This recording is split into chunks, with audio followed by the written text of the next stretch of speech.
every night, every night are we paradise, paradise seems so far away. Still try to buy, try. जय Hind everyone, मेरा नाम सुरेश वाला है। मैं आप सभी का स्वागत करता हूं आपके अपने YouTube चैनल दैविक क्लासेस में। तो बच्चों, आज क्या हम पढ़ने वाले हैं? आज हम क्लास 9th का सेल चैप्टर, ठीक है, क्लास 9th का बायोलॉजी में सेल चैप्टर, उसको आज हम कंटिन्यू करेंगे। ठीक है, इतना याद रखना, इतना भरोसा रखो कि आप इससे पहले अगर आप कहीं भी सेल पढ़े हो तो उससे कुछ ना कुछ आपको प्लस ही मिलेगा, उससे कम नहीं मिलेगा। ठीक है, दूसरा, अगर आपने पहले भी कहीं पे पढ़ रखा है तो अच्छी बात है, नहीं पढ़ा है तो और अच्छी बात है, क्योंकि अब हम जो पढ़ेंगे ना एकदम बेसिक से पढ़ेंगे और बहुत अच्छे से समझते हुए चलेंगे। ठीक है, हमने पहले भी कहा था कि क्लास 9th में अब जो चीजें आप पढ़ रहे हो उसको आपको समझते हुए चलना है। ठीक है, रटना नहीं है ना, रटना नहीं है, दूसरा आपको समझना है। तो इस चैप्टर को स्टार्ट करने से पहले, अभी ये आप लोग बोर्ड पे देख रहे होंगे कि हम लिख के ले आ रहे हैं पहले से, है ना, ऐसा जबकि मैथ्स वगैरह में नहीं होता। इसका रीजन ये है बच्चा, क्योंकि अगर हम इसको लिख लिख के समझाते थे ना तो वीडियो, एक दो वीडियो बनाया था, बट वीडियो की लेंथ इतनी ज्यादा हो जा रही थी तो मुझे लगा कि ऐसा नहीं करना चाहिए, तो पहले ही क्या किया, हमने लिख लिया इस बोर्ड पे। ठीक है, तो इन्हीं सब बातों के साथ शुरू करते हैं। आई थिंक कैमरा थोड़ा हिल रहा है, एक मिनट में चेक कर लो।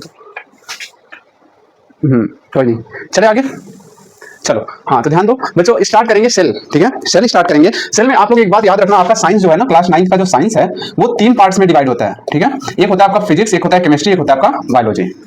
अब ये साइंस जो एनसीईआरटी में जो दिया है सेपरेट करके नहीं दिया है, वो एक ही में दिया हुआ है। ठीक है, लेकिन आप हकीकत मानी में अगर हम आपसे कहें तो अलग कर देना चाहिए इसको, है ना। साइड बुक वगैरह आप खरीदोगे तो आप देखोगे कि उनका अलग अलग, फिजिक्स का अलग आता है, केमिस्ट्री का अलग और बायोलॉजी का अलग किताब आता है, ये बुक्स आती हैं, समझ में। बट आपके एनसीईआरटी जो है वो तीनों एक ही में कर दिया। इसके पीछे रीजन ये है, एनसीईआरटी बहुत ज्यादा एलाबोरेट नहीं करता, चीजों को बहुत ज्यादा एक्सप्लेन नहीं करता, वो सिर्फ एक नाम वगैरह टेस्ट करके वो सब चीजें चल रही हैं, समझ में। तो यही सब बातों के साथ हम अपने इस चैप्टर को शुरू करते हैं। आपका जो चैप्टर है वो सेल, इसे, इसका नाम एक्चुअली आपका जो साइंस एनसीईआरटी में दिया होगा वो दिया होगा फंडामेंटल यूनिट ऑफ लाइफ। ऐसा क्यों मैंने सेल क्यों लिखा या फंडामेंटल ऑफ लाइफ क्यों नहीं लिखा, इसके पीछे कोई लॉजिक नहीं है। फंडामेंटल यूनिट ऑफ लाइफ को ही हम आप सेल कहते हैं। ठीक है, अभी आप समझ जाओगे। चलो आगे। तो सेल स्टार्ट करने से पहले आप समझो कि सेल क्या होता है, थोड़ा बहुत आपको अगर हम इमेजिन करवाना चाहें तो आप लिविंग बींग्स चारों तरफ देखते हो, सजीव या निर्जीव, आपको समझ में आता होगा थोड़ी बहुत बातें, है ना।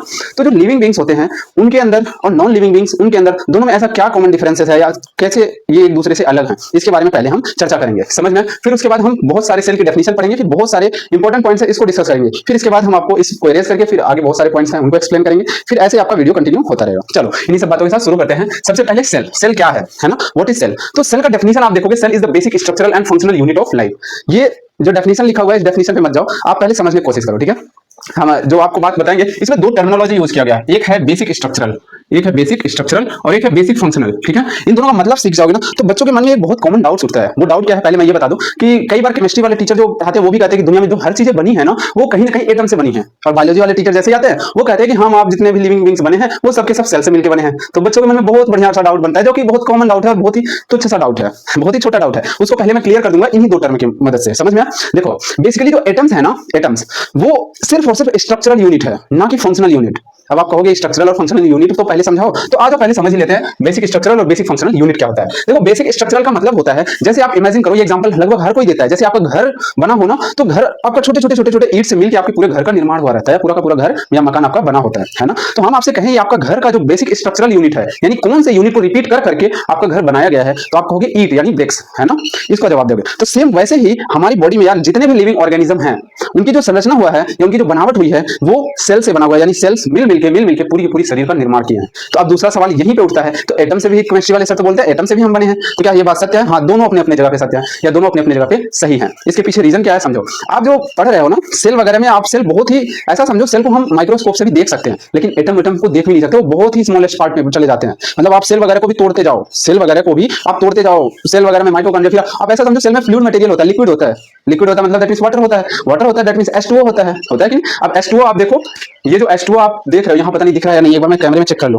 तब फिर आगे बढ़ते हैं। हाँ, तो ध्यान से समझो, थोड़ा बहुत दिख रहा है तो यही मैं समझाने की कोशिश करूंगा। ठीक है, ध्यान से समझो।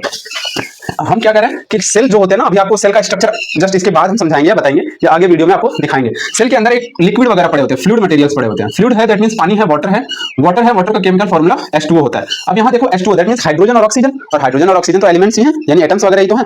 तो कहीं ना कहीं आप सेल को और ज्यादा अगर तोड़ते जाओ तो आपको एटम्स ही मिलेंगे, ऐसा नहीं है कि एटम्स नहीं मिलेंगे। तो कहने का मतलब क्या है, जो ये बेसिक स्ट्रक्चर है ना, ये दोनों के डेफिनेशन में आता है, यानी सेल भी आपका बेसिक स्ट्रक्चर है और आपका एटम्स भी बेसिक स्ट्रक्चर है। अगर एटम्स का डेफिनेशन अगर आप लोग जानते होंगे तो एटम साइटोप्लाज्म आपका एक ऐसा स्मॉलेस्ट पार्ट ऑफ सब्सटेंस है जो किसी केमिकल रिएक्शन में पार्टिसिपेट करता है। केमिस्ट्री में और अच्छे समझाएंगे अगर किसी को नहीं पता हो तो। समझ में, एटम एक ऐसा स्मॉलेस्ट पार्ट होता है, ऐसा बेसिक स्ट्रक्चर होता है जो किसी केमिकल रिएक्शन में पार्टिसिपेट करता है। समझ में, उसी को एटम्स कहते हैं। और यहाँ जो सेल की डेफिनेशन लिखा हुआ है वो cell is the basic structural and basic functional unit of life. अब ये बेसिक फंक्शन क्या होता है, अगर हम इसको जान गए तो आपको धीरे धीरे रिलेट होने लगेगा कि चीजें क्या है। बेसिक फंक्शन कैसे, जैसे अगर हम अपनी पूरी बॉडी को एक तरफ से देखें, हमें सोचने के लिए, हमारी बॉडी को कंट्रोल करने के लिए हमारे पास दिमाग है। क्या है? दिमाग है। वैसे सेल को कंट्रोल करने के लिए सेल का अपना एक दिमाग होता है जिसे न्यूक्लियस कहते हैं। समझ में? न्यूक्लियस। जैसे आपको समझाने की कोशिश करें, ये आपकी मान लो कोई सेल है, एज्यूम करो यहाँ पे, एक तो पूरा बोर्ड भर दिया मैंने ठीक है, अगले वाले में कोशिश करेंगे कहीं थोड़ा सा स्पेस रखें ताकि आपको समझाने में इजी हो। तो आप ऐसा समझो, यहाँ पे समझा देता हूँ। अगर मान लो ये आपका कोई सेल है ना, ये पूरा सेल है, तो बीच में इसका दिमाग होता है जो इस पूरे सेल को कंट्रोल करता है। अब इसके जैसे हमारे पास बहुत सारे ऑर्गन है ना, हाथ है, पैर है, नाक है, कान है, जीभ है, आंख है, त्वचा है, ऐसे ही सेल के पास अपना सेल ऑर्गेनल्स होते हैं। जैसे इंडोप्लाज्मिक, अगर कोई यहाँ पे ना समझ पाना, इसका भी डिटेल्ड डायग्राम अभी मैं आपको बनाऊंगा, ठीक है, वहां पे बहुत अच्छे से समझ पाओगे। इंडोप्लाज्मिक रेटिकुलम हो गया, ये हो गया आपका माइटोकॉन्ड्रिया, ऐसे इसमें बहुत सारे, ये हो गया आपका साइटोप्लाज्म, यहाँ कहीं राइबोसोम प्रेजेंट है ना, लाइसोसोम प्रेजेंट है, गोल्गी बॉडी प्रेजेंट है, ऐसे बहुत सारे सेल ऑर्गेनल्स प्रेजेंट है। तो जैसे हमारा दिमाग हमारे हाथ को कंट्रोल करता है ना, कि हाथ ऊपर उठाओ या हाथ नीचे ले जाओ, ये सब का कंट्रोल या कोऑर्डिनेशन कौन करता है? दिमाग ही करता है। दिमाग एक सिग्नल भेजता है इस हाथ के सारे न्यूरॉन्स की मदद से, जहां पे सारे मसल्स एक्टिव होते हैं और वो हाथ को ऊपर उठा देते हैं। सेम वैसे ही न्यूक्लियस जो होता है, ये पूरे के पूरे सेल का दिमाग होता है जो कि कंट्रोल करता है कौन क्या काम करेगा। समझ में? ऐसे ये बेसिक फंक्शन समझा रहे हैं। तो जैसे हमारे दिमाग में, जैसे हमारे बॉडी के पास, हमारे बॉडी में डिफरेंट ऑर्गन्स को कंट्रोल करने के लिए हमारे पास क्या है? दिमाग है। वैसे सेल के पास सेल ऑर्गेनल, सारे सेल ऑर्गेनल्स को कंट्रोल करने के लिए उसका अपना दिमाग है। समझ में? और देखो, यानी जो लगभग मेजर जितने फंक्शन हमें हमारे शरीर में बाहरी रूप से हो रहे हैं ना, वही सेम के सेम फंक्शन आपका सेल लेवल पे भी होता है। इसे कहते हैं बेसिक फंक्शन।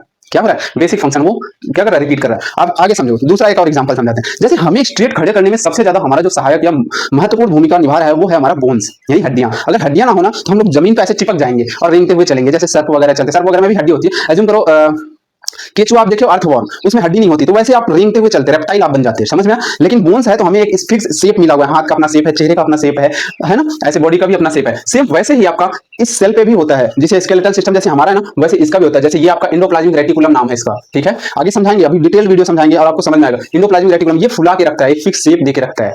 किसको? सेल को। समझ में? यानी अब देखो, जैसे हमारे पास दिमाग है वैसे इसके पास न्यूक्लियस है, जैसे हमारे पास स्केलेटल सिस्टम है वैसे इसके पास भी अपना स्केलेटल सिस्टम है। समझ में? आगे जैसे हमारे शरीर में ब्लड्स है, चीजों को इधर से उधर ले जाए। ब्लड्स का काम क्या होता है? खून या रक्त का काम क्या होता है बच्चा? तो ये समझो, हार्ट जो है ना वो पंपिंग ऑर्गन है, पंपिंग ऑर्गन है जो पंप करता है ब्लड को, ताकि ब्लड सर्कुलेट होता रहे, चलता फिरता रहे। और वो चलता फिरता रहेगा ना, तो ब्लड में चलते फिरते ब्लड में ना हम खाना घोल देते हैं और ऑक्सीजन घोल देते हैं। वो ऑक्सीजन और खाने को अपने अंदर घोल के वो पूरे सेल में जाके बांट देता है। ऐसा समझो, वो ट्रांसपोर्टेशन सिस्टम है जो ट्रांसपोर्ट करता है खाने, ऑक्सीजन, बहुत सारी चीजों को ट्रांसपोर्ट करता है। ये कब पढ़ोगे? क्लास 10th में चल के पढ़ोगे, जहां ट्रांसपोर्टेशन सिस्टम पढ़ाएंगे हम, ठीक है, तो वहां पे चल के बहुत डिटेल पढ़ोगे, टेंशन ना लो। चलिए आगे। तो अब आप समझो, जैसे हमारे अंदर ब्लड्स है ना, ब्लड्स क्या काम करता है अभी हमने बताया, वो क्या करता है? खाने वगैरह को पहुंचाता है। वैसे सेल के अंदर भी सेल ऑर्गेनल्स तक, मान लो फूड पार्टिकल्स यहां तक पहुंच गए, तो सेल ऑर्गेनल्स में भी माइटोकॉन्ड्रिया वगैरह में ले जाना, न्यूक्लियोलस वगैरह में ले जाना, ये फूड पार्टिकल का काम होता है, जिसे हम कहते हैं साइटोप्लाज्म। इसके अंदर भी आपका फ्लूइड मटेरियल्स पड़ा हुआ है। समझ में?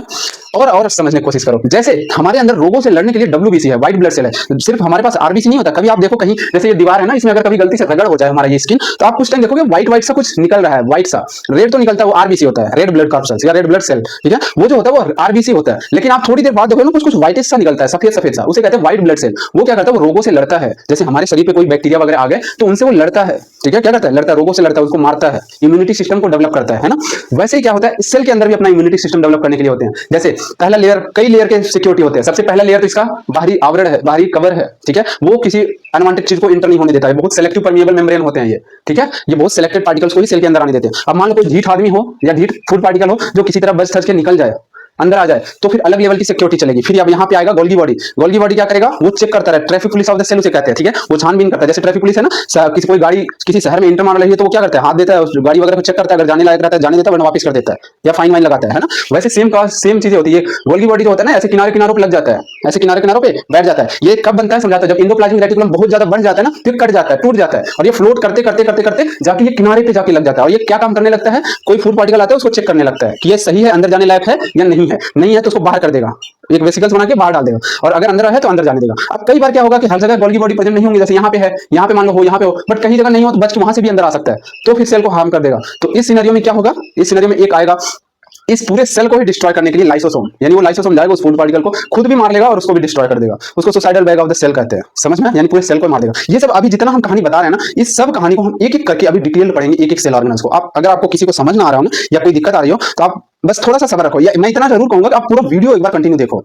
ठीक है, पूरा वीडियो अगर एक बार कंटिन्यू देख लिया ना, फिर अगर आपको डाउट्स बने तो कहिएगा, डाउट्स नहीं बनेगा, पहले कह रहा हूँ, ठीक है यार, बहुत पहले से पढ़ाते आ रहा हूँ, जितने आपके मन में डाउट्स हो रहा है ना, वो सब का सब एक एक करके क्लियर करेंगे, बस आपको चुपचाप शांति से पूरा का पूरा लेक्चर देखना है, ठीक है, पूरा लेक्चर देखना। चलो आगे, तो आगे समझो, जैसे इसके पास इतने डिफरेंट लेयर्स की सिक्योरिटी है, ताकि फूड पार्टिकल्स को या कोई हार्मफुल चीजों को अंदर न जाए, सेल को ताकि डिस्ट्रॉय ना कर दे, फंक्शन को डिसबैलेंस ना कर दे, वैसे हमारे ऊपर लेवल पे भी होता है बॉडी में कि हाँ फूड पार्टिकल गए, अगर बहुत ज्यादा अनवांटेड चीजें हुए तो टॉयलेट्स के रूप में और वेस्टेज फॉर्म में वो बाहर निकल जाते हैं, ऐसी चीजें होती हैं। तो ऐसे आपके बेसिक फंक्शन क्या हमने बताया, जैसे हमारे पास ब्रेन होता है वैसे इसके पास न्यूक्लियस होता है, जैसे हमारे पास स्केलेटल सिस्टम होता है वैसे इसके पास भी अपना स्केलेटल सिस्टम होता है, जैसे हमारे पास रोगों से लड़ने के लिए आरबीसी, डब्ल्यूबीसी, प्लेटलेट्स ये सब होते हैं, वैसे इसमें भी होता है अपना, ठीक है।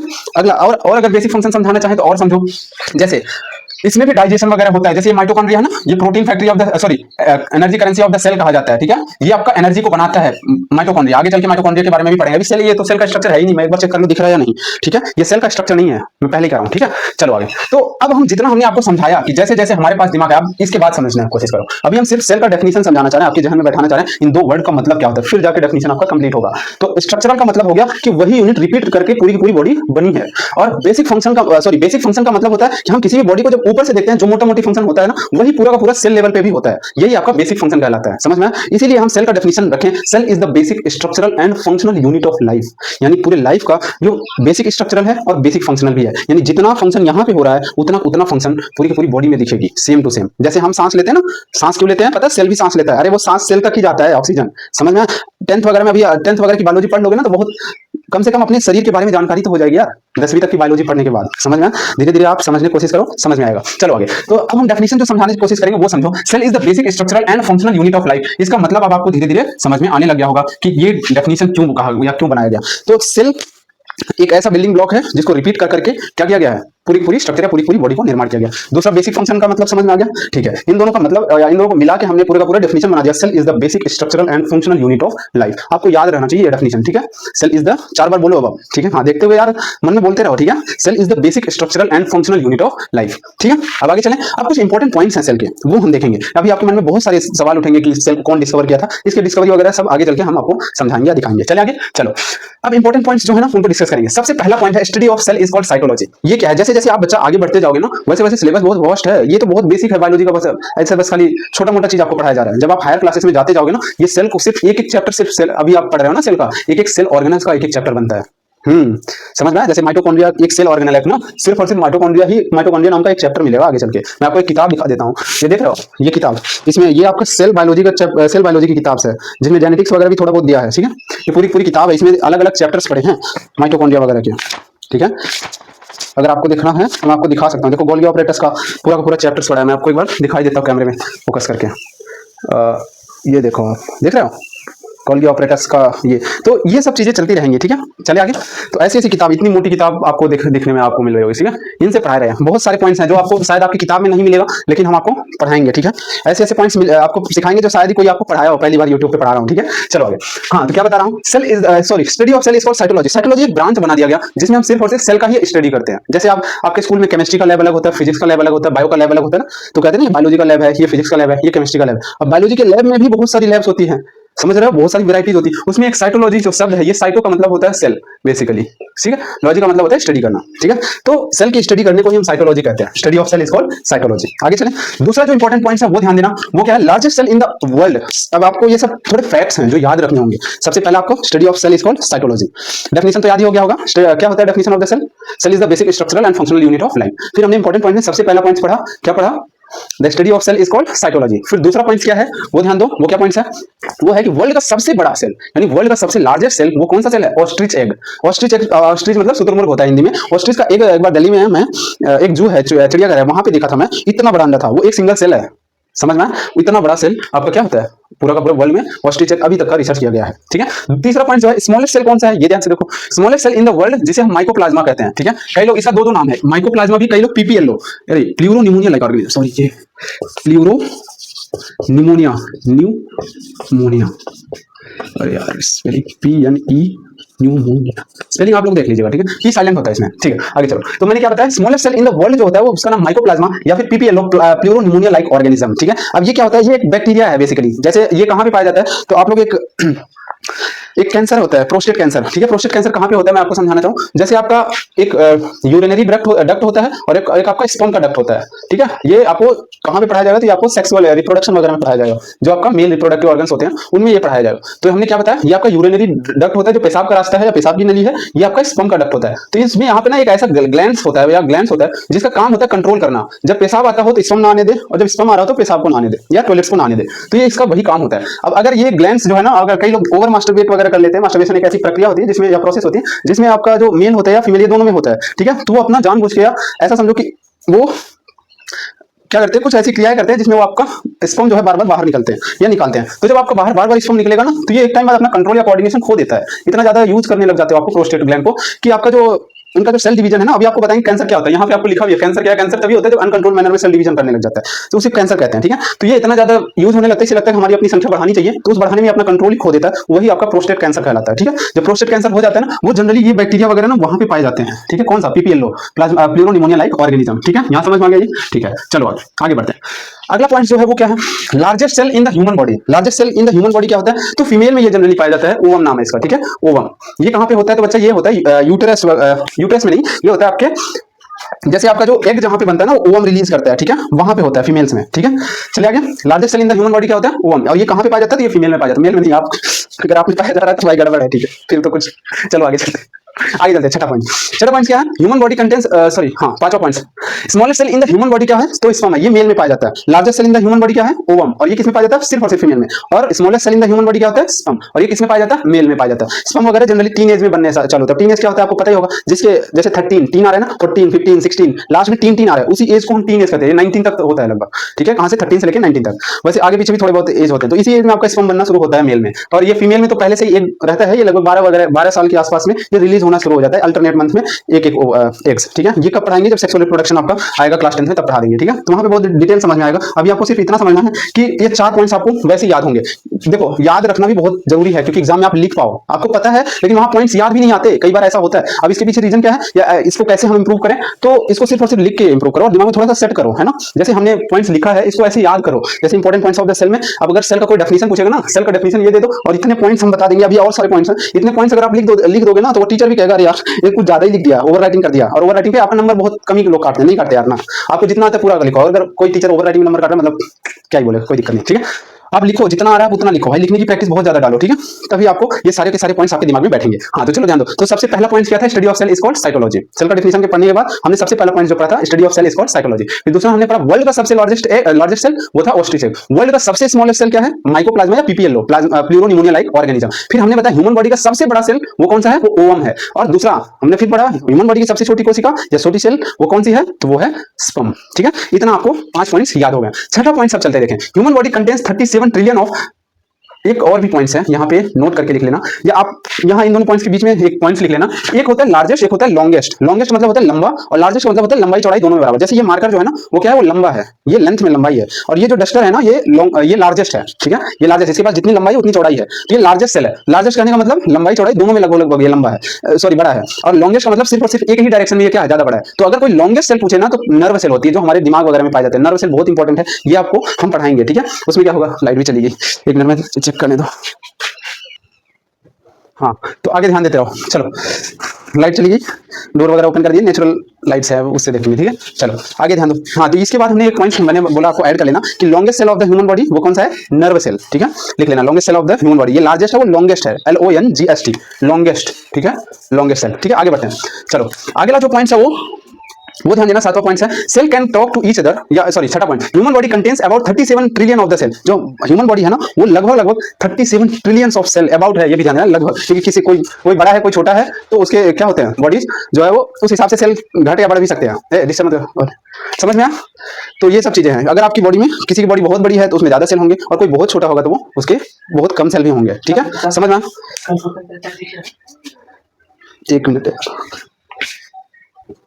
हाँ चलो आगे देखते हैं। तो क्या बोला हमने, ह्यूमन बॉडी में लगभग on an average 37 trillion of the cell पाए जाते हैं। नेक्स्ट पॉइंट जो है वो क्या है, cell can talk to each other through sending chemical and electrical signal. जैसे आपका ब्रेन कम्युनिकेशन वगैरह होता है very fast through the impulse, ये क्या है, ये पॉइंट पहले मैं आपको समझा दूं। जैसे एक सेल ना दूसरे सेल से टॉक भी करते हैं, बातचीत भी करते हैं सिग्नल भेज के। अब वो सिग्नल दो तरह का होता है, एक या तो आपका केमिकल सिग्नल होता है, जैसे आपका कहां पे लिखा हुआ है यहाँ पे, एक होता है आपका केमिकल सिग्नल, एक होता है आपका इलेक्ट्रिक सिग्नल। इलेक्ट्रिक सिग्नल बहुत फास्ट होता है, केमिकल सिग्नल थोड़ा स्लो होता है। जैसे एक सेल अगर दूसरे सेल तक कोई मैसेज पहुंचाना चाहे, जैसे हमारा दिमाग का सेल है, सेल से ही बना ना, तो हमारे दिमाग का सेल कुछ ऐसी सेल्स है, जैसे हाइट को बढ़ाना है तो हर एक सेल को एक सिग्नल भेजेगा ना कि आप ग्रोथ करो या सेल को डिवाइड करो, तो वो केमिकल के थ्रू भेजता है, वो केमिकल सिग्नल होता है, क्योंकि धीरे धीरे पहुंचना चाहिए।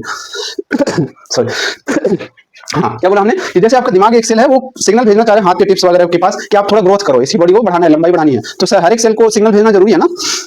ऐसा नहीं है पूरे लाइफ तक हम बढ़ते ही रहते हैं, एक लिमिट के बाद रुक भी जाते हैं, क्योंकि ब्रेन फिर उसके बाद स्टॉप कर देता है वो ऑर्डर देना, ठीक है, कि आप ग्रोथ करो। तो अभी क्या करें हम ये समझो, तो उस जगह पे आपका केमिकल सिग्नल जाता है, थोड़ा केमिकल सब्सटेंस रिलीज करता है दिमाग उनको बना के, और वो धीरे धीरे ब्लड में फिर एक सेल से दूसरे सेल के पास होते होते होते होते बहुत लंबे समय के बाद वो वाला सिग्नल आपके हर एक सेल तक पहुंच पाता है और हर एक सेल डिवाइड कर पाता है। तो जरूरत पड़ने पर केमिकल सिग्नल भी भेजता है, जरूरत पड़ने पर इलेक्ट्रिकल सिग्नल। इलेक्ट्रिकल सिग्नल कैसे भेजा जाता है आप समझो। अब मान लो कोई आपको ऐसे टच किया, अब अगर एक महीना बाद अगर दिमाग तक पहुंचेगा तब तो दिक्कत हो जाएगा, है कि नहीं। अब मान लो कोई गर्म तावा है और उसके हाथ टच हो जाए, अब अगर वो सिग्नल तत्काल ना जाए दिमाग के पास, तो एक महीने बाद जब सोचो क्या होगा, रोटी बन जाएगा, अच्छी खासी रोटी बनेगी। तो यही कहने का मतलब है, कुछ सिग्नल ऐसे जिनको क्विक रिस्पांस मिलना बहुत जरूरी है, तो उसको हम इलेक्ट्रिकल फॉर्म में या इलेक्ट्रिक फॉर्म में हम ले जाते हैं, हमारी बॉडी ले जाती है। तो उसके लिए कौन सा सेल रिस्पॉन्सिबल होता है, उसके लिए नर्व सेल रिस्पॉन्सिबल होती है। नर्व सेल्स में इंपल्स बहुत तेज से जाते हैं और बहुत तेज से वापस आते हैं रिस्पॉन्स के तौर पे। जैसे मैंने तावा टेस्ट किया ना, तावा से इंपल्स लिया, नर्व सेल्स ने उसको सेंस किया, सेंस करके दिमाग तक ले गया, दिमाग तुरंत उसको कैलकुलेट करेगा क्या ये हमारे लिए यूजफुल है या हार्मफुल है, वो तुरंत रिस्पांस भेजेगा। कई बार दिमाग नहीं भेजता, कई बार रीढ़ ही भेज देती है, इसलिए इसको दूसरा दिमाग कहा जाता है। मनुष्य का दूसरा दिमाग रीढ़ की हड्डी होती है, क्योंकि कई बार ये भी डिसीजन लेके भेज देता है। दिमाग इतना ज्यादा बिजी होता है कि कई बार यहाँ पे रिफ्लेक्स एक्शन, ये पढ़ाएंगे क्लास 10 में, एक टॉपिक है रिफ्लेक्स एक्शन। जब आपका दिमाग बहुत ज्यादा बिजी हो जाए उस दौरान आपका तो छोटा मोटा जो कोऑर्डिनेशन है, कंट्रोल है ना, वो आपका रीढ़ की हड्डी करता है। इसीलिए कई बार कहा जाता है कि रीढ़ पे किसी को मारना मत, चोट लग जाए, क्योंकि बहुत ज्यादा वहां पे न्यूरॉन्स होते हैं, वो भी डिसीजन लेके आपको तुरंत का तुरंत क्या देते हैं, फिर वो एक तुरंत ही उस, जैसे मान लो आपने तावा छुआ था, फिर सिग्नल गई थी, उसका कैलकुलेशन हुआ, ये अगर हार्मफुल है तुरंत सिग्नल फिर से भेजेगा वो दिमाग या रीढ़ उस ऑर्गन के पास कि तुरंत वहां से हटाओ हाथ सबसे पहले, तो आपका हाथ जो है वो हट जाता है। समझ में? तो ये जो है आपको समझ में है केमिकल और इलेक्ट्रिकल सिग्नल। तो कुछ सिग्नल धीरे धीरे जरूरत है तो उनको केमिकल के फॉर्म में ले जाता है, कुछ बहुत फास्ट जरूरत है तो उनको इलेक्ट्रिक के फॉर्म में ले जाता है। 8वां पॉइंट, रेड ब्लड सेल ऐसा है जिसके पास न्यूक्लियस नहीं होता। आपके पास आरबीसी होती है ना, रेड ब्लड, वो भी सेल ही है, जैसे जो खून होता है ना उसमें छोटी छोटी रेड ब्लड सेल्स है, कार्पसेल्स है। पहले तो फ्लूइड है, लिक्विड है, उसमें सेल्स ऐसे घुले पड़े हैं। अब ये क्या करता है, रेड ब्लड सेल ना हीमोग्लोबिन, ये हीमोग्लोबिन वगैरह आप लोग सुने होंगे ना, पालक वालक खाने से थोड़ा ज्यादा बढ़ता है, क्योंकि हीमोग्लोबिन ज्यादा होता है। अब समझो इस पॉइंट का मतलब समझो, वो तो एक दूसरा चीज हो गया। रेड ब्लड सेल ना, जो एक सेल है ना, उसमें न्यूक्लियस नहीं होता। अब इसके पीछे रीजन क्या है ये समझो, क्योंकि जो रेड ब्लड आरबीसी होता है ना, वो ऑक्सीजन को बाइंड करता है। आरबीसी जो रेड ब्लड कार्पसेल्स होते हैं, ठीक है, वो क्या करता है, ऑक्सीजन को अपने अंदर बांधता है या बाइंड करता है, और वो जब ऑक्सीजन को बांधता है, बांध के वो जो है पूरे सेल ऑर्गेनाइज, सॉरी पूरे सेल्स पे फिर ले जाके छोड़ देता है, ये आरबीसी, ठीक है। अब इसके बारे में और एक कहानी बताता हूँ, बड़ा इंटरेस्टिंग कहानी है, थोड़ा आप जान लो फिर आगे चलते हैं। वैसे मुझे लग रहा है वीडियो की लेंथ बढ़ रही है, पर कोई नहीं, धीरे धीरे हम पढ़ेंगे, डिटेल में पढ़ेंगे, क्योंकि आपको नॉलेज बहुत अच्छा होना चाहिए बच्चा, मैं पहले ही कर रहा हूँ। देखो पढ़ाने वाले बहुत सारे पढ़े हैं, आप वहाँ भी वीडियो देख लो, कोई दिक्कत नहीं, मुझे कोई दिक्कत नहीं है, ठीक है। हाँ, और हम जो पढ़ा रहे हैं आपको धीरे धीरे समझ में आ जाएगा कि ये टीचर बहुत ज्यादा डिटेल पढ़ा रहा है। हाँ, एक टाइम बाद आपको जरूर रियलाइज होगा ये बात। हाँ, चलो आगे हम कुछ बात बता रहे थे, RBC red blood cell. Red blood cell के बारे में थोड़ी सी कहानी बताएंगे, वो समझो कि जैसे मान लो ये आरबीसी है ना, आरबीसी रेड ब्लड सेल, इसके पास न्यूक्लियस नहीं होता, क्योंकि ये न्यूक्लियस जो स्पेस बचता है ना, उसी में ऑक्सीजन को बाइंड करता है और उस ऑक्सीजन को ब्लड में घुल के फिर यहाँ से जाके किसी दूसरे सेल्स के पास ले जाके वो ऑक्सीजन इसको दे देता है। अब हर एक सेल को ऑक्सीजन की जरूरत क्यों पड़ती है, ये अभी जब हम पढ़ेंगे ना माइटोकॉन्ड्रिया, तो वहाँ पे समझ में आएगा। जैसे ऑक्सीजन इसलिए, जैसे किसी भी चीज को जलाते हो आप, ऑक्सीजन की नीड होती है, अगर आप उसे ढक दोगे ना आग बुझ जाती है, समझ में? ऐसे ही जब खाना यहाँ पे पहुंच जाता है ना, खाना को बर्न करना है, जलाना बहुत जरूरी है, ताकि वहां से एनर्जी निकले, और उसी एनर्जी को हम यूज करते हैं ना अपने अलग अलग काम करने के लिए। हाथ उठा रहे तो एनर्जी लग रही है ना, तो वो एनर्जी कहां से आ रही है, खाना जो हम फूड खा रहे हैं ना, वो कंबस्शन हो रहा है उसका, और वो सेल के अंदर जाके कंबस्शन होता है, माइटोकॉन्ड्रिया के अंदर। और जब भी कोई चीज जलाई जाती है, कंबस्शन किया जाता है ना, तो उसमें ऑक्सीजन जरूर से जरूर लगता है। तो उस ऑक्सीजन को सेल तक पहुंचाने के लिए ये आरबीसी इसको ढो के ले जाता है, अपने अंदर रख के ये ले जाता है और इस सेल को देता है, समझ में? फिर वो जाके वहां पे कंबस्शन होता है और एनर्जी बनती है, ठीक है। अब ये माइटोकॉन्ड्रिया जब पढ़ेंगे तो और अच्छे से डिटेल समझ में आएगा कि कैसे वहां पे होता है, ठीक है। अभी सिर्फ इतना याद रखो, इसके पास न्यूक्लियस नहीं होता, और उस न्यूक्लियस ना होने की वजह ये है कि वो उसमें ऑक्सीजन को बाइंड करता है, बांधता है। आगे चलें, चलो आगे। हाँ, एक और इंपॉर्टेंट पॉइंट था वो आरबीसी के रिगार्डिंग, वो ये था कि अगर हम एक जगह ऑक्सीजन दे दें और एक जगह कार्बन मोनोऑक्साइड दे दें, सीओ, तो दोनों में सबसे तेज बाइंड जो होता है ना, वो कार्बन मोनोऑक्साइड को करता है। और कार्बन मोनोऑक्साइड को एक बार बाइंड कर लेता है ना, वो जल्दी छोड़ता नहीं, लीव नहीं करता। जैसे यहाँ पे छोड़ना भी तो जरूरी था, सेल के इस एंड में जब पहुंच गया तो यहाँ पे ऑक्सीजन क्या करता है, आरबीसी को फिर छोड़ेगा ना, तभी तो सेल के अंदर जाएगा। और कार्बन मोनोऑक्साइड एक बार अगर आरबीसी से बढ़ गया ना, वो जल्दी छोड़ता नहीं है, इसीलिए कहते हैं सुट्टा उट्टा कम फूका करो। जैसे कोई बच्चे हैं नशे वगैरह में डूब जा रहे हैं, वो कार्बन मोनोऑक्साइड अगर आप ले रहे हो ना, तो वो जो होता है आपकी ब्लड में चिपक जाता है और वो जल्दी छोड़ता नहीं है, आपकी आरबीसी को ढवा देता है। तो आप कहोगे ऐसे तो बहुत सारे हम तो फिर ब्लडलेस हो जाएंगे, नहीं, इतना भी नहीं होता, पर हाँ कई हद तक वो छोड़ता नहीं जल्दी से, समझ में? चलो आगे। क्या बताया हमने, आरबीसी रेड ब्लड सेल्स क्या होते हैं, इनके पास न्यूक्लियस नहीं होता है। अगला 9वां पॉइंट क्या था, आपका जो स्किन होता है ना, स्किन जैसे ये स्किन है, ये हर रोज ये सेल रिप्लेस होती रहती है। आप लोग नहाते धोते हो, रगड़ रगड़ के है ना, साबुन वगैरह लगाते हो सब कुछ, तो पता नहीं कितने सेल्स ऐसे धुल जाते हैं, वॉश हो जाते हैं। समझ में, वही ये बात दिखाई, और स्किन रिप्लेसेस इटसेल्फ कंटिन्यूअसली, लगातार ये आपका सेल जो है वो रिप्लेस होता रहता है। नेक्स्ट पॉइंट क्या, plant cell are autotrophic and animal cells are heterotrophic. Numbering में कोई दिक्कत हो गया होगा यहाँ से, एक्चुअली ये पॉइंट मैंने लास्ट में ऐड किया, तो आप लोग इस नंबरिंग को सुधार लेना। चलो आगे, plant cell are autotrophic and animal cell are heterotrophic. ये क्या करना, जैसे जितने भी प्लांट सेल है ना वो ऑटोट्रॉफिक होते हैं, वो अपना खाना खुद से बनाते हैं, और जितने भी एनिमल सेल होते हैं ना वो प्लांट्स पे कहीं ना कहीं निर्भर हैं या दूसरे जानवरों पे निर्भर हैं। इसी को हम हेटेरोट्रॉफ कहते हैं, ठीक है। अब सेल से ही ऑटोट्रॉफ और हेटेरोट्रॉफ होते हैं। एक्चुअली क्या होता है कि प्लांट के सेल के पास ना एक अलग से सेल ऑर्गेनल होता है, ठीक है, जिसे हम अभी पढ़ेंगे, प्लास्टिड उसका नाम होता है, ठीक है। वो क्या करता है, सन की लाइट लेता है और एनवायरमेंट से CO2 लेता है, H2O लेता है, ठीक है, उनको मिला के वो सन की लाइट वाली एनर्जी लेके उसमें बांध देता है। अब ये क्या होता है समझो, जैसे दो एटम्स अगर रिएक्शन करते हैं ना, कभी कभी उसमें एनर्जी लगती है, कभी कभी निकलती है। आप इंडोथर्मिक एक्सोथर्मिक रिएक्शन आप पढ़ोगे केमिस्ट्री में, तो होता क्या है कि जब कार्बन डाइऑक्साइड और H2O लेगा और ग्लूकोज बना देगा, ग्लूकोज कैसे बनेगा, तो सनलाइट लेगा, उसमें बांध देगा, वो सन की एनर्जी को बांध देता है और उसको किस में बदल देता है, ग्लूकोज में, उसे हम ग्लूकोज कहते हैं। फिर वो ग्लूकोज बाद में जहां भी शरीर में जरूरत होती है वो टूटता है। एक्चुअली जो पूरे अर्थ पे ना एनर्जी का सोर्स है वो सिर्फ और सिर्फ सन ही है। सन के कहीं ना कहीं हम आप जो चल रहे हैं, चल फिर रहे हैं, बोल रहे हैं ना, वो कहीं ना कहीं सूर्य की ऊर्जा है, हमारी कोई एनर्जी नहीं है, क्योंकि हम प्लांट्स को खा रहे हैं या किसी एनिमल्स को खा रहा है। वो एनिमल्स कहीं ना कहीं हम पूरे एनिमल्स प्लांट्स पे डिपेंड है। आप लिंक बनाते जाओ तो आपको एक टाइम समझ में आएगा हर कोई प्लांट्स पे डिपेंड है, और प्लांट्स डायरेक्टली आपका किस पे डिपेंड है, तो सराउंडिंग्स पे डिपेंड है और एक सन पे डिपेंड है। वो सन की एनर्जी को बाइंड करता है अपने, उसके पास एक टेंडेंसी होती है, समझ में क्या करता है, CO2 और H2O और सनलाइट की प्रेजेंस में उसके पास एक अलग सेल ऑर्गेनल होता है, उसकी मदद से वो बनाता है। एक्चुअली वही जो है बनाता है, और वो किसमें बनाता है, ग्लूकोज में, ठीक है, ग्लूकोज बनाता है, और उसी का हम ग्लूकोज खा लेते हैं और हमारे पास भी एनर्जी हो जाती है, क्योंकि वही ग्लूकोज जाके फिर बाद में यहाँ पे जाके ग्लूकोज जो सेल होती है ना, सेल में जाके फिर वो ग्लूकोज जाता है माइटोकॉन्ड्रिया के अंदर, और वो माइटोकॉन्ड्रिया के अंदर फिर बर्निंग होती है, ऑक्सीजन हम लेके फिर इसको बर्न कर देते हैं, जला देते हैं, फिर वही सनलाइट वाली एनर्जी हमें मिल जाती है और हम बोलते हैं, चलते फिरते हैं। समझ में, चलो आगे। तो क्या हमने कहा, प्लांट सेल आर ऑटोट्रॉफिक, क्यों, क्योंकि इनके पास एक अलग सेल ऑर्गेनल होता है जिसका नाम क्या होता है, प्लास्टिड होता है। क्या नाम होता है, प्लास्टिड, और प्लास्टिड में भी क्लोरोप्लास्ट नाम होता है उसका, ठीक है। आगे सेल ऑर्गेनल समझाएंगे। और एनिमल सेल में ऐसा नहीं होता है, इस वजह से ये हेटेरोट्रॉफिक होता है, अपना खाना खुद से नहीं बनाता है। अब आप लोग कई लोग इस खाना बनाने मतलब ये तो नहीं समझ रहे हो कि हाँ सर हम भी अपना खाना बनाते हैं, वो खाना बनाते हैं ना, आप खाना पकाते हो, आप रॉ मटेरियल है। खाना एक्चुअली बनाना अलग चीज होता है। खाना बनाना मतलब होता है आपके पास इन्वायरमेंट में जितनी चीजें पड़ी है ना, इन्वायरमेंट में निर्जीव बोले तो जितने नॉन लिविंग थिंग्स पड़े, उनसे डायरेक्टली आप क्या करो, इनटेक करो, तो उसे कहते हैं लिविंग ऑर्गेनिज्म, सॉरी ऑटोट्रॉफ। और जो किसी दूसरे ऑटोट्रॉफिक या ऐसे ऑर्गेनिज्म पे डिपेंड हो उन्हें हेटेरोट्रॉफ कहते हैं, ठीक है। अपना खाना डायरेक्ट सराउंडिंग से नहीं ले पाए या बना पाए। आगे चलते हैं, एक कैंसर चीज होती है। कैंसर क्या होता है समझो, जैसे अभी सेल ये बना है ना, सेल हम अपना एक सिंगल सेल से हमारा धीरे धीरे कॉम्प्लेक्सिटी बढ़ी हुई है। अब ये बात आगे समझेंगे, पहले ये समझो कैंसर क्या होता है। ये समझो कि एक सेल से ना डिवाइड कर करके ना वो अपना बच्चा पैदा करती है, अपने जैसे ही नया सेल डेवलप करती है, ठीक है। तो अब अगर वही सेल अगर अनकंट्रोल मैनर में हो जाए, कोई कंट्रोल ही ना रहा है, ऐसा समझो कोई एक आदमी हो बहला सा, उसको कुछ समझ नहीं आ रहा, धड़ाधड़ निकाले जा रहा है, बच्चे पैदा करे जा रहा है, तो भाई दिक्कत की बात है ना। अनकंट्रोल मैनर में करेगा तो समाज के लिए कैंसर ही तो कहलाएगा। ऐसे व्यक्ति को कैंसर ही कह दो भाई, क्या करेगा, है ना, एक लिमिट रखो यार। चलो आगे, खैर छोड़ो, उनकी अपनी लाइफ है यार, आगे चलते हैं। हाँ, क्या कह रहा था मैं, कैंसर क्या होता है ये समझो कि वही जब सेल जो है अनकंट्रोल मैनर में आपका डिवीजन करने लग जाए या अनकंट्रोल मैनर में अपने बच्चे पैदा करने लग जाए, तो उसी को हम कैंसर कहते हैं। कैंसर कोई वो नहीं है, जैसे आप सुनते होंगे कि किसी को बहुत टाइप से कैंसर होते हैं ना, कहीं पे कैंसर हो जाता है तो आप देखोगे वहां पे मसल्स जो है ना ऐसे फूलती चली जाती है, क्योंकि सेल्स कंटिन्यूअसली डिवाइड कर अनवांटेड डिवीजन करने लग जाती है। फिर अब इसको कैसे कंट्रोल किया जाता है, क्योंकि अब सेल अभी आपको समझाएंगे कि अनकंट्रोल मैनर में क्यों डिवाइड करने लग जाती है। एक्चुअली सेल को जो डिवाइड करता है ना वो सेंट्रियोल करता है, तो सेंट्रियोल को ऑर्डर कौन देता है, न्यूक्लियस, और न्यूक्लियस के अंदर होता है DNA।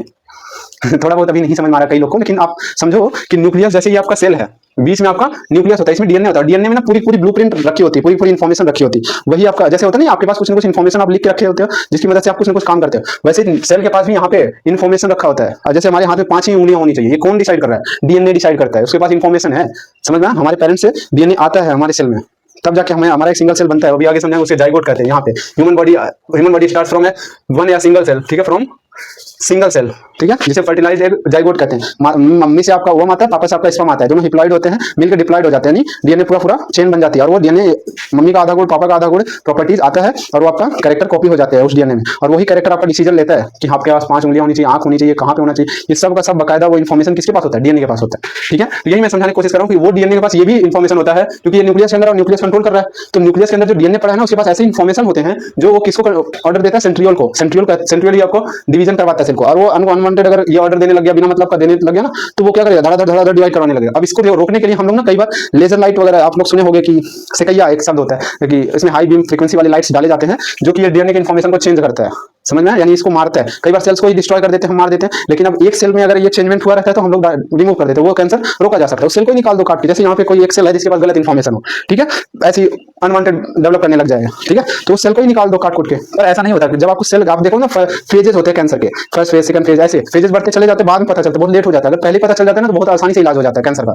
हाँ, ठीक है, समझ में आ रहा है? तो अगर वो अनवांटेड कंट्रोल में होने लगता है तब तक कि बहुत सारे सेल अफेक्ट हो जाते हैं, क्योंकि धड़ाधड़ हर कोई इन्फॉर्मेशन सिग्नल्स जो है केमिकल के फॉर्म में एक दूसरे से टॉक करते हैं, बात हमने बताया ना, तो वो केमिकल्स धीरे धीरे रीच आउट करता है और बहुत सारे सेल्स के पास पहुंच जाता है वो इन्फॉर्मेशन। तो जब एक लंबे सेल या बहुत ज्यादा सेल, तो कुछ ही सेल को आप इलाज भी करने लग गए, कुछ सेल को हमारे एक दो बच गया, फिर से उभार देता है वो, समझ में? तो वो कैंसर फिर ठीक नहीं होता है जल्दी। आगे चलें, अगला क्या है? Human body starts from single cell. इस बात को समझो कि जो सिंगल सेल होती है ना, सिंगल सेल से ही हमारी बॉडी निर्माण हुआ है। सबसे पहले जब हम इमेजिन करें, जब हम अपनी मम्मी के पेट में थे, तो हमारा जो जन्म हुआ या निर्माण होना शुरू हुआ था ना, एक सिंगल सेल से हुआ, फिर वो डिवाइड करते गए। ऐसा समझो आपके घर में आपके मम्मी पापा मिलकर 2-3 लोग आप भाई बहन हो गए, है ना, तो फैमिली बढ़ गई। ऐसे एक सेल था, उसने डिवाइड किया, 2 सेल बने, 4 सेल बने, 8 सेल बने, ऐसे बनते चले जाते हैं, ठीक है, तब जाके हमारा इतना भयानक शरीर बनते हैं, बनमानुष जैसा। आगे चले, चलो आगे 12वां देखो, 12वां पॉइंट क्या कह रहा है? WBC can change it's site. WBC एक व्हाइट ब्लड सेल है, इसका फुल फॉर्म है व्हाइट ब्लड सेल या व्हाइट ब्लड कार्ड सेल्स भी कई बार इसको कहते हैं। तो डब्ल्यूबीसी ये अपना ये एक ऐसा सेल है जो अपनी साइज अपनी शेप को चेंज कर लेता है जरूरत पड़ने पे। बस इतना इंफॉर्मेशन के लिए याद रखो। आगे, cells can commit suicide, this process is called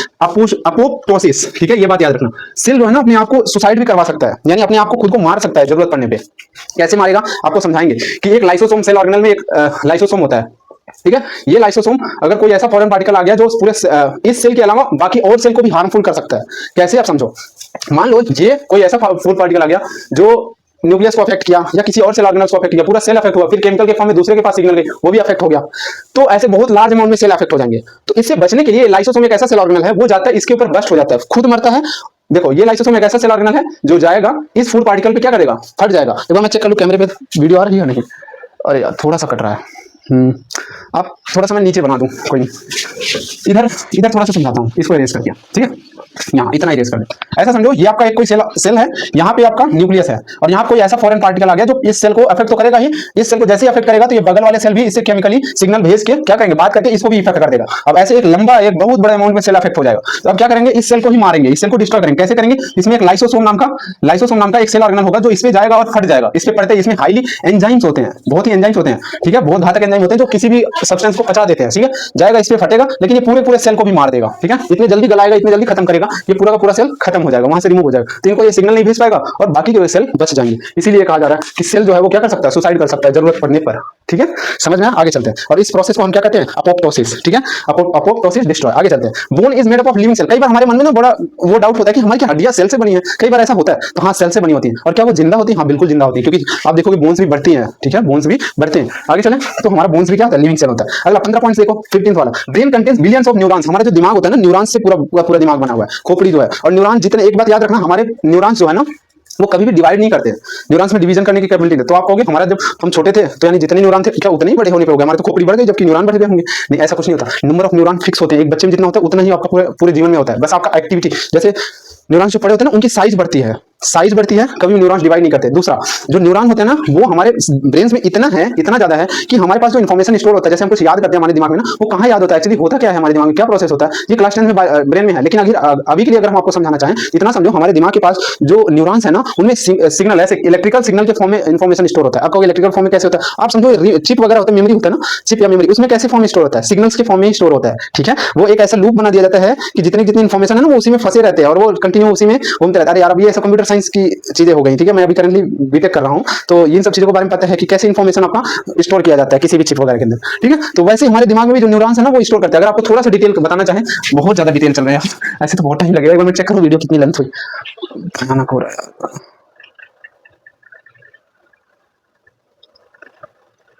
हाँ भाई 49 मिनट हो गए, कोई नहीं। हाँ, क्या बता रहा था मैं कि कैसे दिमाग में इन्फॉर्मेशन स्टोर होता है। जैसे आप लोग जब हायर स्टडीज में जाओगे ना तो आपको समझ में आएगा, जैसे चिप है ना, चिप के अंदर ऐसे इलेक्ट्रॉनिक सेमीकंडक्टर डिवाइस होते हैं जिसमें इन्फॉर्मेशन जो है वो उधर ही पड़ा रहता है। अब आपको कैसे समझा, लॉजिक गेट वगैरह आप नहीं पढ़े हो, जैसे जैसे हायर स्टडीज में जाते जाओगे वैसे वैसे समझ में। तो आपके पास न्यूरॉन भी वैसे ही होता है, तो उसमें इन्फॉर्मेशन स्टक हो जाता है या फंस जाता है और वो वैसे ही रिकॉल होता रहता है, ठीक है। कई पार्ट्स होते हैं ब्रेन में, वो भी समझेंगे, ठीक है। चलो अभी के लिए बस इतना ही ध्यान रखो, क्योंकि अगर हम इसमें चले गए ना तो बहुत दिक्कत आ जाएगी आपको समझाने में, फिर पूरा चलो आगे। तो अगला पॉइंट क्या कहा था हमने, ये बोन्स हो गए, ब्रेन हो गए, ठीक है। अगला 14 पॉइंट देखो, muscle cells contains many nucleus. अच्छा, कोई आप लोग कई बार डाउट होता है ना कि सर एक सेल के पास क्या एक ही दिमाग होगा या एक ही न्यूक्लियस होगा? जरूरी नहीं, कई सेल ऐसे भी है जिनके पास कई सारे न्यूक्लियस होते हैं, यानी कई सारे न्यूक्लियस मतलब बहुत सारे दिमाग होते हैं, ठीक है। जैसे हमारे पास एक ही दिमाग है ना, कोई ऐसा भी होता है जिसके पास 2 दिमाग होते हैं, हाँ ऐसा भी होता है, कई कई बहुत रेयर होते हैं पर होते हैं, ठीक है। वैसे यहाँ सेल में भी एक सेल के पास एक से ज्यादा न्यूक्लियस हो सकता है, और वो सेल मस्कुलर सेल है, ठीक है, मस्कुलर सेल, ठीक है, जिसे स्केलेटल सेल कहते हैं। स्केलेटल सेल ऐसी सेल होती है जो हड्डियों के आसपास लगी होती है, ऐसे चिपकी होती है हड्डियों से। तो कहोगे ऐसे सब सारी मसल चिपके, नहीं, ऐसा सारी नहीं। पेट वाली जो मसल्स होती है अंदर आंत वगैरह होती है, वहाँ हड्डी नहीं होती, ठीक है, वो हड्डी वाली मसल्स नहीं। हड्डी वाली मसल्स को रेड मसल्स भी कहते हैं, वो लाल कलर की मसल्स होती है। आप किसी चिकन मटन की दुकान में जाओगे या कई जो बकरे वगैरह करते हो, वहाँ देखोगे जब उसको काटते हैं ना तो व्हाइट सेल भी होता है, रेड सेल, व्हाइट सेल, अलग अलग नाम होते हैं, ठीक है। व्हाइट सेल ऐसे होते हैं जो नॉन स्केलेटल होते हैं, उनके आसपास हड्डियां नहीं होती है, ठीक है, व्हाइट कलर की वो सेल, वो मसल्स होती है। तो ये मसल्स के टाइप जब समझाएंगे तो वहाँ और अच्छे से पढ़ाएंगे, लेकिन इतना समझो जो मस्कुलर सेल होते हैं ना उनमें एक से ज्यादा न्यूक्लियस प्रेजेंट होते हैं। आगे, sperm cells are excellent in swimmers. ये समझो जरा स्पर्म सेल क्या होता है। एक्चुअली जो स्पर्म सेल होता है ना कुछ इस शेप का होता है, ठीक है, ऐसे ऐसे, क्या बता क्या बनाया, ये ऐसे शेप होता है। अब ये जो स्पर्म होता है ना, ये जैसे मान लो फीमेल्स की जो बॉडी है यहाँ पे पहुंच गया मान लो, ठीक है, तो इसमें आपका बहुत सारे फ्लूइड है, इसको चलना पड़ेगा ना, क्योंकि आगे चल के एक्चुअली होता क्या है मैं आपको धीरे से समझाता हूँ यहाँ से थोड़ा सा डिटेल में। ये आपका यूट्रस होता है, ठीक है, यहाँ पे यहाँ कहीं आपका एग होते हैं, ठीक है, और आपका जो स्पर्म होता है यहाँ पे आपका रिलीज होता है, फिर इसके बाद खुद से चलता है, इधर से वो आते हैं, यहाँ कहीं आपका फ्यूजन होता है, ठीक है, दोनों मिलते हैं, तब फिर यहाँ से ये चल के आता है, यहाँ पे आके प्लेसेंटा बनता है, यहाँ पे आके अटैच हो जाता है, और यहाँ पे बच्चे का पालन पोषण होता है, ठीक है। फिर उसके बाद 9 महीने बाद डिलीवरी हो जाती है, ह्यूमंस में और अलग अलग जानवरों में अलग अलग। तो होता क्या है समझो, अब यहाँ जब स्पर्म रिलीज हो गया, यहाँ से यहाँ तक चलेगा कैसे, वैसे थोड़ी चलेगा। तो जो इसका शेप है अभी मैंने आपको समझाया था ना, ऐसे ऐसे, तो ये जैसे मछलियां होती है अपने टेल को ऐसे ऐसे करती हैं तो आगे बढ़ती है ना, वैसे इसका जो टेल होता है ना, इसको ये इस तरह से शेप में चलाता है कि ये पूरा का पूरा आगे एकदम मछलियों की तरह भागता है, ठीक है। तो ये बेस्ट स्विमर होता है, इसीलिए इस चीज को हमने यहाँ पॉइंट पे लिखा है। स्पर्म सेल जो होता है ना वो एक्सेलेंट होता है किसमें, स्विमिंग करने में या तैरने में। आगे चले, चलो, plant cell are make their own food, ठीक है। प्लांट सेल जो है वो अपने खुद के खाना बनाते हैं, ये मैंने यहाँ पे ऑटो टॉप में समझाया था, इस पॉइंट को अगर नहीं समझते कोई दिक्कत नहीं। अच्छा, ये बड़ा इंपॉर्टेंट पॉइंट है, ये कई बार कई जगह पे पूछा गया। यूग्लिना एक ऐसा वो है, और देखो यूग्लिना जो होता है ना एक ऐसा ऑर्गेनिज्म है या एक ऐसा एनिमल है जिसके पास ऑटोट्रोफिक और हिटोट्रोफिक दोनों प्रॉपर्टीज होती हैं, यानी इसके पास प्लास्टिड भी होता है और ऐसे सेल होते हैं जिनके पास प्लास्टिड भी नहीं होता। तो ये ऑटोट्रोफ, जरूरत पड़ने भी अपना खाना खुद भी बना सकता है और नहीं भी बना सकता है। तो ये यूग्लिना एकमात्र ऐसा लिविंग ऑर्गेनिज्म है, ठीक है, हम लोग नहीं है, यूग्लिना है, ठीक है। आगे, ये एक बड़ा इंपॉर्टेंट पॉइंट है, इसको समझो, आज के मॉडर्न टाइम पे इस पर रिसर्च चल रही है। एक हेला सेल्स नाम है किसी सेल का, हेला सेल ऐसा समझो जैसे हमारी बॉडी में नर्व सेल है, मस्कुलर सेल है ना, बहुत सारे टाइप्स के सेल हैं, स्पर्म सेल है, अलग अलग नाम है, वैसे एक ऐसा नाम समझो हेला। एक्चुअली ये नाम जो है ना वो एक वुमेन है, हेनरी, क्या नाम है इसका, हेनरिटा लैक्स ऐसा कुछ नाम है, तो यहाँ से एच उठा लिया और यहाँ एल उठा लिया, तो इसका नाम हेला रख दिया, ठीक है। हेला सेल आर इमोर्टल। अभी एक्चुअली अंदर में रिसर्च चल रहा है, तो यहाँ पे एक कैंसर होता है सेरेविकल कैंसर, अभी हमने यहाँ देखा, इसको सेरेविक्स बोलते हैं इस वाले रीजन को, ठीक है, इसको क्या बोलते हैं, सेरेविक्स। तो यहाँ सेरेविकल एक कैंसर हुआ था जहाँ पे ये सेल पाया गया, और ये सेल ऐसा सेल है ना जो इमोर्टल है, मर नहीं रहा है, अभी तक ये रिसर्च में चल रहा है। सेल्स होती है ना एक टाइम बाद लाइफ स्पैन होते हैं उनके, मर जाते हैं वो, लेकिन ये एक ऐसी सेल है जो अभी मर नहीं रहा है, बहुत तेजी से डिवाइड करता जा रहा है, कंटिन्यूअसली डिवाइड करते जा रहा है। और ये कौन सा है, कहाँ पे पाया जाता है, तो ये सेरेविकल कैंसर में पाया गया, ठीक है। आगे चलें, चलो अब देखना नेक्स्ट पॉइंट है आपका, या नेक्स्ट टॉपिक है डिस्कवरी ऑफ द सेल। सबसे पहले डिस्कवरी ऑफ द सेल, आप ये क्या चीज है पहले ये समझेंगे। डिस्कवरी ऑफ द सेल मतलब सेल की खोज, है ना। इनिशियली किसी ने तो देखा होगा सबसे पहले सेल कहाँ पे होता है ना, या सेल किसमें देखा गया, ये सब इन सब के बारे में हम स्टडी करेंगे, ओके। फिर नेक्स्ट टॉपिक है आपका सेल थ्योरी, उसके बाद आपका टाइप ऑफ सेल आएगा, ठीक है। चलो, तो डिस्कवरी ऑफ सेल में सबसे पहले याद रखना बच्चा कि कौन और किस सन में, सन ज्यादा याद नहीं रखना है फिर भी चलेगा, लेकिन आपको 2 साइंटिस्ट का नाम हमेशा याद रखना है, क्योंकि कई एग्जामों में और कई जगह पे ये बातें पूछी जाती हैं। तो सबसे पहले जो डिस्कवर, सबसे पहले फर्स्ट टाइम जो देखा था वो रॉबर्ट हुक ने देखा था, और वो कब देखा था, वो देखा था 1665 में, ओके। कब देखा था, 1665 में। एक मिनट में चेक कर लेता हूं, हाँ आप ध्यान देना, मैंने क्या कहा, रॉबर्ट हुक जो है उन्होंने सबसे पहली बार आपका सेल का डिस्कवरी किया था, बट लेकिन वो उन्होंने डेड सेल खोजा था। क्यों और कैसे ये समझो, क्योंकि जो उन्होंने खोजा था, डिस्कवरी किया था ना, वो एक थिन स्लाइस ऑफ कॉर्क, ये जो आप लिखे हो यहां पे ध्यान देखो, थिन स्लाइस ऑफ कॉर्क, इसका मतलब क्या होता है, आप देखोगे पहले के टाइम में ना दवाई का जो ढक्कन बनता था, जैसे होम्योपैथिक दवा वगैरह होता है ना, उसका जो ढक्कन बनता था वो लकड़ी का बनता था, और वो जनरली पेड़ की छाल वगैरह होते थे ना, उन्हीं से बनता था। कैमरा हिल रहा है थोड़ा बहुत, आप मैनेज करना, कोई नहीं, एक बार मैं चेक कर लेता फोकस, फिर उसके बाद आगे बढ़ते हैं। तो क्या कहता हूं मैं कि जो रॉबर्ट हुक थे उन्होंने सेल की सबसे पहले डिस्कवरी किया था, बट लेकिन वो क्या था, डेड सेल था। क्यों, क्योंकि जो थिन स्लाइस ऑफ कॉर्क जो था वो लकड़ी, जो छाल वगैरह होते हैं ना पेड़ के, वो डेड सेल होते हैं, है ना, वो मरे हुए होते हैं। अब कैसे आप डिफाइन करते हो कोई सेल जिंदा है या मरा है, इसका सबसे पहले सबसे सिंपल सा जवाब है, अगर उसके अंदर साइटोप्लाज्म है तो वो जिंदा सेल है, अगर साइटोप्लाज्म नहीं है तो डेड सेल। आई थिंक हिल रहा है यार बहुत ज्यादा। तो उन्होंने सबसे पहले अपने द्वारा बनाए हुए खुद का माइक्रोस्कोप में उन्होंने देखा था, और वो स्ट्रक्चर कुछ ऐसा दिखा, ऐसे जैसे आपका रूम नहीं होता। एक्चुअली मैंने वीडियो पहले बनाया था, बट उसकी क्वालिटी इतनी घटिया हो गई कि फिर से करना पड़ा, ठीक है। तो समझो ये ऐसे हेक्सागोनल शेप आपको कुछ ना कुछ देखने को मिल रहा है, ठीक है, ऐसे आपको। तो ये इन्होंने ऐसे कुछ स्ट्रक्चर देखा और इसमें एक स्ट्रक्चर का नाम दे दिया सेल। सेल इनके अपना लैंग्वेज था, सेल का मतलब होता है एक रूम, ठीक है, रूम लाइक स्ट्रक्चर इनको दिखा। रूम मतलब एक आपके घर में, एक बड़े से घर में एक रूम बनता है ना छोटे छोटे, वैसे ये इनका नाम क्या दे दिया, सेल दे दिया। ये लेकिन डेड सेल था, याद रखना। तो सबसे पहले अगर कोई पूछे सेल की डिस्कवरी किसने किया था, तो रॉबर्ट ने। फिर दूसरा सवाल आता है लिविंग सेल को सबसे पहले कौन डिस्कवर किया था। इसमें जो नाम उभर के आता है वो होता है एंटोन वॉन लीवेनहॉक, ठीक है। नाम याद रखना, इनका स्पेलिंग याद रखना, कई बार स्पेलिंग में कंफ्यूजन हो जाता है, ठीक है। तो क्या नाम है आपका, एंटोन वॉन लीवेनहॉक। समझ में? सेल डिस्कवरी में सिर्फ आपको 2 ही पॉइंट्स याद रखने हैं।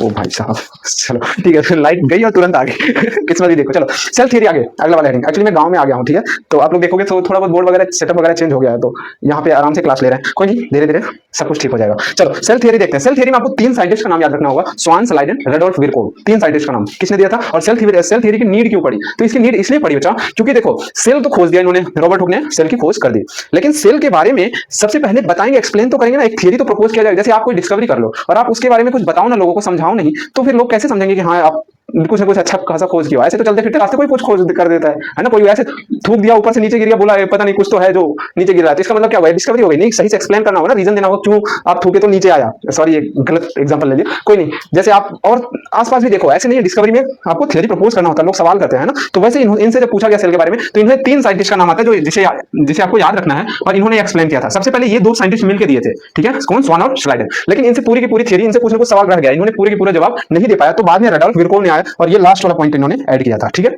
तो स्वान और स्लाइडेन ने क्या बोला है वो समझो। सबसे पहला पॉइंट बोला, ऑल लिविंग ऑर्गेनिज्म, जितने भी लिविंग ऑर्गेनिज्म है, चाहे एनिमल हो चाहे वो प्लांट्स हो, वो सब कंपोज्ड है, यानी बने हुए हैं किससे, सेल से या सेल के प्रोडक्ट से। समझ में आया, सेल या फिर सेल के प्रोडक्ट से। आगे चले, ये पहला पॉइंट उन्होंने दिया। उन्होंने क्या बोला, ये 2 साइंटिस्ट ने मिलकर, स्वान और स्लाइडेन ने क्या बोला कि जितने भी लिविंग ऑर्गेनिज्म है वो किससे मिलकर बने हुए हैं, सेल या फिर सेल के प्रोडक्ट से। फिर दूसरा पॉइंट इन्होंने दिया, cell is the basic structural and functional unit of life, ठीक है।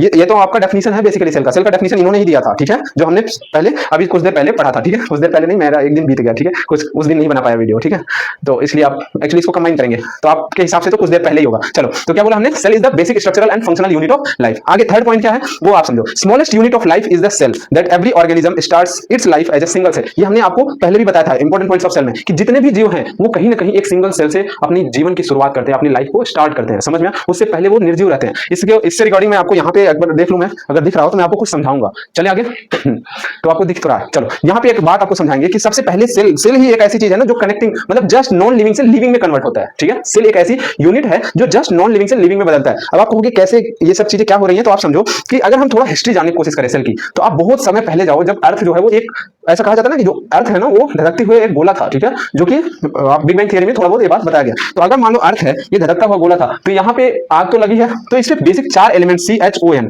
याद रखना, कौन से आपको याद रहेगा, कार्बन, हाइड्रोजन, ऑक्सीजन और नाइट्रोजन। 4 एलिमेंट जो है वो पहले से प्रेजेंट थे। ये बेसिक एलिमेंट्स हैं जो हमेशा प्रेजेंट ही थे स्टार्टिंग से, ठीक है। तो अगर ये इतने प्रेजेंट है तो आप समझो ग्लूकोज बनाने के लिए आपको फॉर्मूला याद होगा C6H12O6। इसमें जितने भी एलिमेंट पड़े हुए हैं, कार्बन, हाइड्रोजन, ऑक्सीजन, इसी में से तो सारे पड़े हैं, ये तीनों है ना, 6 कार्बन, 12 हाइड्रोजन और ऑक्सीजन 6, ये आपका ग्लूकोज है। इस ग्लूकोज से मिल मिलके, ये ग्लूकोज मिल मिलके प्रोटीन बनाते हैं, प्रोटीन से फिर एक डीएनए बन जाता है, डीएनए के ऊपर एक कवरिंग आ गई है, तो उसी को वायरस कहते हैं, वायरस। तो वायरस एक ऐसा ऑर्गेनिज्म है, लिविंग ऑर्गेनिज्म है, सॉरी इसे लिविंग ऑर्गेनिज्म भी नहीं कह सकते, ये connecting link between living things and non living things है। यानी ये अगर एनवायरमेंट में नॉर्मल पड़ा हुआ है ना, तो इसे नॉन लिविंग थिंग्स कहते हैं, लेकिन ये जैसे बॉडी के अंदर, हमारे शरीर के अंदर प्रवेश कर जाता है, तो ये अपना सारी की सारी बायोलॉजिकल एक्टिविटीज करने लग जाता है, जैसे रिप्रोडक्शन, रेस्पिरेशन और तमाम सारी चीजें को ये स्टार्ट कर देता है। इसीलिए कहा जाता है कि वायरस अगर नॉर्मल पड़ा है तो नॉन लिविंग थिंग्स की तरह एक्ट करेगा, यानी कुछ भी नहीं करेगा, ना रिप्रोडक्शन ना कुछ, क्योंकि एक नॉर्मल से क्रोमेटिन थ्रेड या डीएनए के ऊपर बस खाली कवरिंग आ गई है, ठीक है। और अगर यही लिविंग थिंग्स के अंदर चला जाता है तो फिर लिविंग थिंग्स की तरह एक्ट करता है। समझ में आ गया इतनी बात, ठीक है। आगे बढ़ते हैं, तो यही ये 4 एलिमेंट्स पड़े थे। आगे चले, चलो फिर नेक्स्ट पॉइंट क्या है वो है, अच्छा इन तीनों पॉइंट्स को एक्सप्लेन करने के बाद इन पे एक सवाल उठाएगा इन दोनों से, ये 3 पॉइंट्स एक्सप्लेन। सबसे पहले ये तीनों पॉइंट्स याद रहने चाहिए। पहला पॉइंट क्या है, इन दोनों ने मिलकर बोला था कि जितने भी लिविंग ऑर्गेनिज्म है वो कहीं ना कहीं सेल से या उनके कंपोनेंट से मिलकर बने हुए हैं। दूसरा इन्होंने बेसिक आपका डेफिनेशन दिया, cell is the basic structural and functional unit of life. फिर तीसरा इन्होंने दिया कि सारे के सारे जीव कहीं ना कहीं एक सिंगल सेल से अपने जीवन की शुरुआत करते हैं। फिर नेक्स्ट इनसे एक क्वेश्चन किया गया कि भैया ये बताओ कि अब जो बाकी सारे सेल हैं वो कहां से आए हैं, यानी इसका कहने का मतलब हर एक सेल, जो पहला वाला सेल कहां से आया। तो इनसे एक सवाल किया गया था, सवाल आप सबसे पहले समझो, इनसे सवाल किया गया सेल बना कहां से, सेल आया कहां से। तो इन्होंने खोजते खोजते खोजते खोजते एक बहुत कॉमन सेंटेंस निकाला, वो अपनी भाषा में इन्होंने जवाब दिया था, कौन, रेडोल्फ विरकोव। इन दोनों से नहीं दिया गया, कौन दिया, रेडोल्फ विरकोव। इन्होंने कहा all cells arises from pre existing cell. इनका प्री एग्जिस्टिंग सेल मतलब जो पहले से सेल पड़ा हुआ है ना, उसी से नए नए सेल बनते आ रहे हैं। तो आपके मन में एक सवाल होगा कि वो जो पहले सेल पड़ा वो भी कहीं से बना होगा, और वो जो फिर ऐसे अगर हम करते गए तो ये कहीं ना कहीं ये एक ऐसा आएगा जहां पे आपको ब्लैंक होना पड़ेगा, समझना पड़ेगा कि वो सेल शायद कहां से आया होगा, है ना। ऐसे तो ब्लैंक पढ़ सकते हो, लेकिन उसको भी मैं आपको समझाऊंगा कि वो सेल आखिर कहां से आया था। पहले ये समझो, ये इन्होंने एक सिंपल सा सेंटेंस दिया, वो कहा कि all cell arises from pre existing cell. That means इनके अपने भाषा में omni cellular and e cellular, इसका मतलब होता है प्री एग्जिस्टिंग सेल से अराइज होना या बनना या निकलना, ठीक है।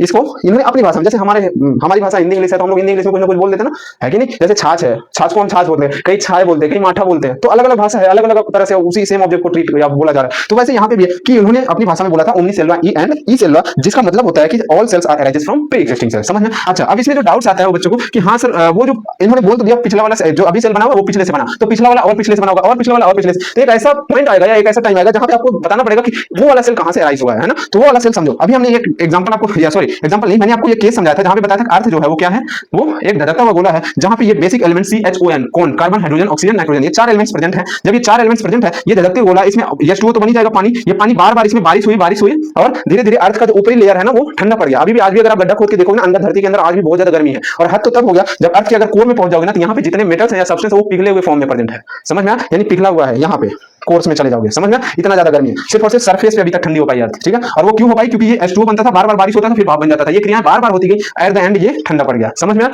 ठीक है। अब ये पानी की बार-बार बरसात। अब ये देखो, अगर यहाँ पे पानी रुक गया एक टाइम बाद, फिर यहाँ पे पानी रुकने लगा, यानी H2O रुकने लगा। फिर H2O जब रुका तो इसमें सिर्फ सबसे पहले फॉर्मेशन हुआ था क्वेसर वेट। इसको इंग्लिश में नहीं हिंदी में लिख देता हूँ, क्वेसर वेट, ठीक है। ये एक ऐसा चीज है जिसको, जैसे प्रोटीन नॉर्मल बन गया C6H12O6 इन्हीं एलिमेंट से, और उसके ऊपर एक कवर चढ़ गया जो वायरस का रूप ले लिया, वायरस, ठीक है। वायरस आप समझ गए ना, तो यही वायरस, ऐसे ही वायरस, ये तो एक सेल ही तो बन गया। अगर प्रोटीन है दैट मींस DNA या RNA का कोई कंपोजिशन है, और उसके ऊपर एक लेयर चढ़ गया। फिर उसके बाद धीरे धीरे कॉम्प्लेक्सिटी बढ़ती गई। जैसे आप समझो कि हम लोग को कहा जाता है ना, हम लोग बंदर या चिंपैंजी या कहीं ना कहीं उनसे अराइज हुए हैं ना। कैसे हुए हैं आप थोड़ा सा हिस्ट्री जानो, आपको समझाएंगे, समझ में आएगा।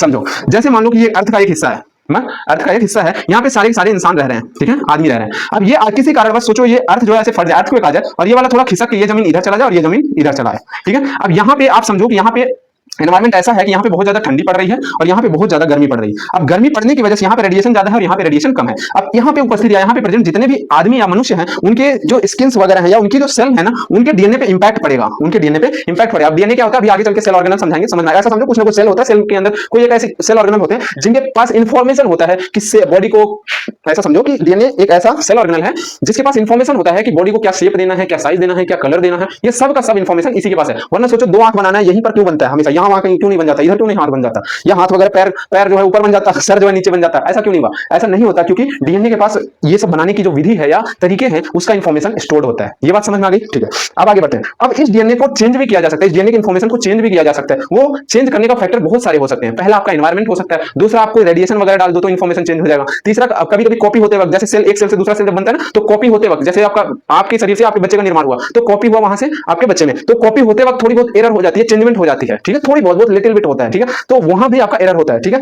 ऐसे अब उसके बच्चे में थोड़ा और चेंज हुआ, उसके बच्चे में थोड़ा और चेंज हुआ, तो ऐसे एक लंबे समय बाद देखोगे तो आपका जो एकदम पुराना वाला एंसेस्टर है और एक नया वाला जो बच्चा जन्म लिया, उन दोनों में बहुत ज्यादा चेंजमेंट हो जाएगा, ठीक है। अब इतना ज्यादा चेंजमेंट हो जाए कि जो उस नए बच्चे वाले जो जाति का जन्म हुआ है और जो आपके एंसेस्टर वाले लोग पड़े, अगर उनमें क्रॉस कराया जाए और आपके बच्चे संतान या उत्पत्ति ना हो, बच्चे की जन्म ना हो, तो हम कह देते हैं वो एक अलग स्पीसीज है और ये एक अलग स्पीसीज है। वैसे ही समझो, ये पहले जब यहाँ पे पड़े थे तो ये दोनों क्या थे, एक ही इंसान ही थे, ठीक है। लेकिन मान लो ये यहाँ पे पहुंच गया और ये यहाँ पे पहुंच गया, इनकी गर्मी ज्यादा बढ़ी तो ये काले काले हो जाएंगे, क्योंकि गर्मी जहां ज्यादा होती है वहां पे सेल या डीएनए के पास हमेशा अपने आपको चेंज करेगा, इस तरह से चेंज करेगा कि मिलानिन ज्यादा हो, ठीक है, ताकि आपका कलर स्किन जो है वो ब्लैक पड़े और रेडिएशन से बचाए, ठीक है। और इधर ठंडी ज्यादा है तो इधर के लोग ज्यादा गोरे होंगे, क्यों? क्योंकि इनके डीएनए में ऐसी इंफॉर्मेशन कोड हो जाएगी कि उनको जरूरत ही नहीं है मेलानिन की, तो वो बनाएगा भी नहीं वो डीएनए, समझ में। तो देखो इस इंसान और इस इंसान में धीरे धीरे एक कलर का भेदभाव हो गया है ना। ऐसे अगर ये एक लंबे समय बाद ये एक अलग ही चले जाएंगे और ये एक अलग चले जाएंगे, समझ में, और इन दोनों में कोई कॉमन नहीं रहेगा। तो ऐसे आपका पहले सेल का जन्म हुआ था या निर्माण हुआ था, और ऐसे फिर कॉम्प्लेक्सिटी बढ़ती गई। ये कॉम्प्लेक्सिटी बढ़ने का हमने प्रोसेस समझा है, ठीक है। या अदर जीव का कैसे निर्माण हुआ था, ऐसे सेम वायरस के साथ भी हुआ था, ठीक है। वायरस जो है वो क्या था, आपका बहुत ही सिंपल ऑर्गेनिज्म था, ठीक है, बहुत सिंपल ऑर्गेनिज्म था। और उसके बाद जब वो ऑर्गेनिज्म धीरे धीरे अपनी कॉम्प्लेक्सिटी बढ़ाया तो अदर या अलग अलग ऑर्गेनिज्म बनते चले गए। चलो आगे, इतना समझना, ये था सेल थ्योरी। अब चलेंगे हम देखेंगे types of cell. Types of cell में याद रखना, कई बार अगर आपसे डायरेक्ट कोई टाइप्स ऑफ सेल पूछे तो ये टाइप्स ऑफ सेल मत बता देना यूनिसेलुलर और मल्टीसेलुलर, नहीं। टाइप ऑफ सेल में अभी हम देखेंगे 3 बेसिस पे। पहला है on the basis of number of cell present in the organism, दूसरा आपको पढ़ाएंगे on the basis of nucleus, ठीक है, तीसरा पढ़ाएंगे on the basis of organism. तो वो दोनों भी आगे आएगा, ठीक है, जिसमें एक यूकैरियोटिक होता है, प्रोकैरियोटिक होता है, जो न्यूक्लियस के बेसिस पे आगे समझाएंगे उसको, पहले इसको समझ लेते हैं। अब on the basis of number of cells present, तो इसमें सबसे पहला टाइप है यूनिसेलुलर, दूसरा है मल्टीसेलुलर। नाम से ही समझ में आ रहा है बार बार लाइट कट रही है यार भाई यार, थोड़ा सा हम दिखा दो यार। चले, यूनिसेलुलर का मतलब देखो, यूनि का मतलब होता है एक, ठीक है, सिंगल। यूनिसेलुलर का मतलब एक। अब ऐसे ऑर्गेनिज्म जिसका जीवन सिर्फ और सिर्फ पूरा का पूरा जीवन एक ही सेल में खत्म हो जाए, यानी एंड्स हो जाए, उनका सेल जो है बढ़े ना, नंबर ऑफ सेल बढ़े ना, वो ऐसे जीव को हम कहते हैं यूनिसेलुलर ऑर्गेनिज्म है, ठीक है। Organism which are made up of single cell is called unicellular. और single cell perform all life activities like nutrition, respiration, movement, reproduction, excretion, सब का सब ये कौन करता है? एक सिंगल सेल कर लेता है। समझ में आया? ठीक है। जैसे एग्जांपल में आपका अमीबा हो गया, पैरामीशियम हो गया, यूग्लिना हो गया, बैक्टीरिया हो गया, ये सब के सब कैसे हैं? यूनिसेलुलर। जनरली कह रहा हूं, जनरली यूनिसेलुलर ऑर्गेनिज्म को आप नेक्ड आई से या नंगी आंखों से नहीं देख सकते, कुछ एक्सेप्शंस को छोड़ के। आगे चले, मल्टीसेलुलर ऑर्गेनिज्म की कहते हैं, नाम से समझ में, मल्टी मतलब एक से ज्यादा, यानी बहुत सारे ऐसे ऑर्गेनिज्म जो एक से ज्यादा सेल से मिलकर बने हो, या बहुत सारे मेनी ऑफ द सेल से बने हो, ऐसे ऑर्गेनिज्म को हम क्या कहेंगे? मल्टीसेलुलर ऑर्गेनिज्म कहेंगे। एग्जांपल के तौर पे ह्यूमन, जैसे हम मानव, ठीक है, डॉग्स, कुत्ते वगैरह, ट्रीज वगैरह, पेड़ वगैरह, ये सब के सब क्या है?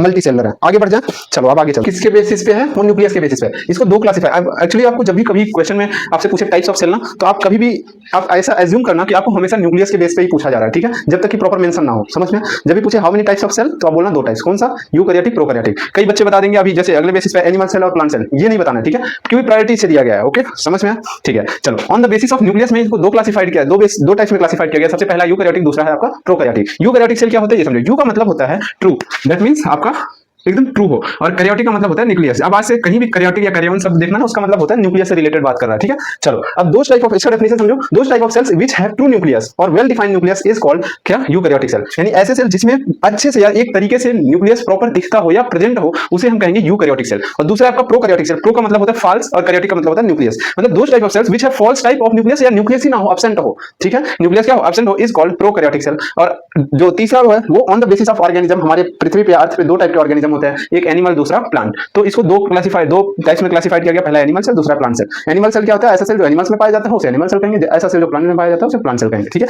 अब इन दोनों का डायग्राम समझेंगे। डायग्राम सबसे पहले, और उसके बाद जो है बहुत अच्छे से सारे के सारे सेल ऑर्गेनल्स एक एक करके एक एक वीडियो में बहुत ही ज्यादा डेप्थ हम समझेंगे, ठीक है। अभी तक आप जो पढ़ते हुए आ रहे हो या पढ़े हो, ये बहुत ज्यादा डेफिनेशन वगैरह था और आपको थोड़ी थोड़ी बातें याद रखनी थी, ठीक है। अब जो पढ़ोगे एक्चुअली अब सेल आपका बहुत ही अच्छे से और बहुत ही तरीके से आपका पढ़ना पड़ेगा, ठीक है। चलो आगे बढ़ते हैं। Every night, are we? Paradise seems so far away.